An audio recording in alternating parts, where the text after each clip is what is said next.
नमस्कार दोस्तों, D for S news सच की ओर में आपका स्वागत है। दोस्तों, आज एकदम काम की बात, और वो भी आपके बच्चों के लिए एकदम काम की बात। आप देख रहे हैं कि उत्तर प्रदेश के चाहे सीबीएसई बोर्ड हो या फिर यूपी बोर्ड हो या फिर परिषदीय बोर्ड के किसी भी विद्यालय में 1 से 8 तक के सभी बच्चों का इस समय रिजल्ट स्कूल वालों ने बना दिया है और आपको प्रोवाइड करना शुरू कर दिया है। आप इससे एक चीज ध्यान में रखिए कि आपके बच्चे ने पूरे साल जो मेहनत किया है, पूरी साल उन्होंने अपनी पढ़ाई में जो प्रयास किया है, वो रिजल्ट के माध्यम से उन बच्चों को टीचरों द्वारा दिया गया है। लेकिन एक चीज आप पूरी तरह से एकदम मन में बैठा लीजिए कि आप उस रिजल्ट को देखकर अपने बच्चे या बेटे बेटियों को कुछ कहेंगे नहीं, क्योंकि उन्होंने जो अपनी तरफ से प्रयास किया है वो पूरी तरह अच्छे से किया है। और खास तौर से मैं आपको बताऊं कि 1 से लेके 8 तक का कोई रिजल्ट होता ही नहीं। इसमें आप कभी ये ना सोचिए कि मेरा बच्चा 80% ले आए, मेरा बच्चा 90% ले आए, इसका कोई मतलब नहीं है। और इस रिजल्ट से ना तो उसकी बुद्धि का निर्धारण ही किया जा सकता है। आपको मैं एक कहानी के माध्यम से आपको मैं बताऊं कि एक जो कि दुनिया का सबसे बड़ा वैज्ञानिक किस तरीके से स्कूल के टीचर्स उसे जो है स्कूल से बाहर निकाल देते हैं, लेकिन वह जो है एक ऐसा आविष्कार करता है जिससे पूरी दुनिया आज प्रकाशित है।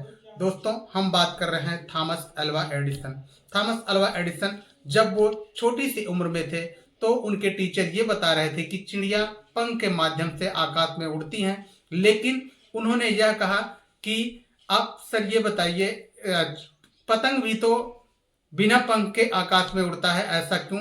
तो उस महिला टीचर जो पढ़ा रही थी थॉमस अल्वा एडिसन को, वह क्रोधित हो गई और उस महिला टीचर ने यह कहा कि ये लड़का पूरी तरह से बुद्धिमान नहीं है और यह जो है इसे स्कूल से निकाल दिया जाए। यह बात जब उस स्कूल के प्रधानाध्यापक तक पहुंची तो प्रधानाध्यापक ने उस थॉमस अल्वा एडिसन की मां को बुलाया और उन्होंने यह कहा कि आपका बच्चा पूरी तरह से स्टूपिड है, इसे पढ़ाना बहुत मुश्किल है, हम इसे नहीं पढ़ा पाएंगे, आप अपने बच्चे को अपने घर ले जाइए।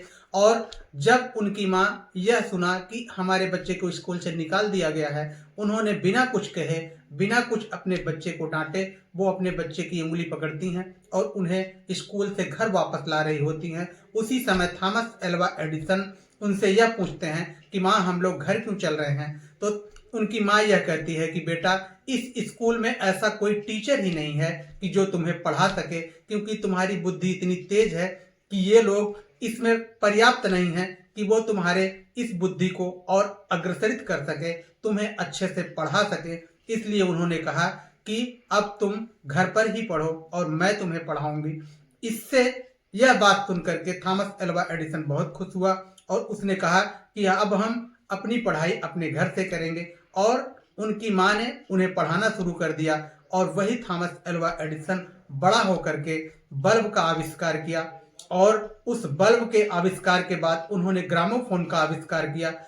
आज पूरी दुनिया उस बल्ब से पूरी तरह से प्रकाशित हो रही है और ग्रामोफोन के माध्यम से पूरी दुनिया में एक दूसरे से संचार तथा बातचीत का माध्यम बना हुआ है।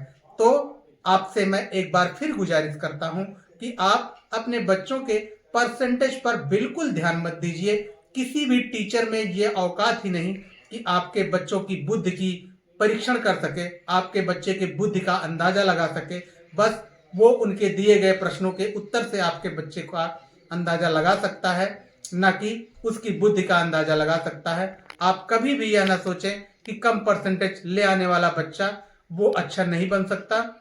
वास्तव में 1 से 8 तक अगर वो कोई भी परसेंटेज ले आ रहा है, एबव 40 के ऊपर ले आ रहा है, तो आप खुश रहिए, क्योंकि उसमें कभी भी इस तरीके के परिवर्तन आ सकते हैं कि वह जो है एक अच्छा कार्य करके अपने आप को अच्छी पढ़ाई में सम्मिलित करके एक बहुत अच्छा व्यक्ति बन सकता है। आप इसके लिए एकदम निश्चिंत रहें। एक बार फिर मैं आपको बता दूं कि आप 1 से लेके 8 तक के अगर आपका बच्चा स्कूल में पढ़ रहा है तो आप उसके रिजल्ट के पीछे एकदम ना भागे और ना ही उसे उस रिजल्ट के लिए डांटें और ना ही उसे अत्यधिक परेशान करें।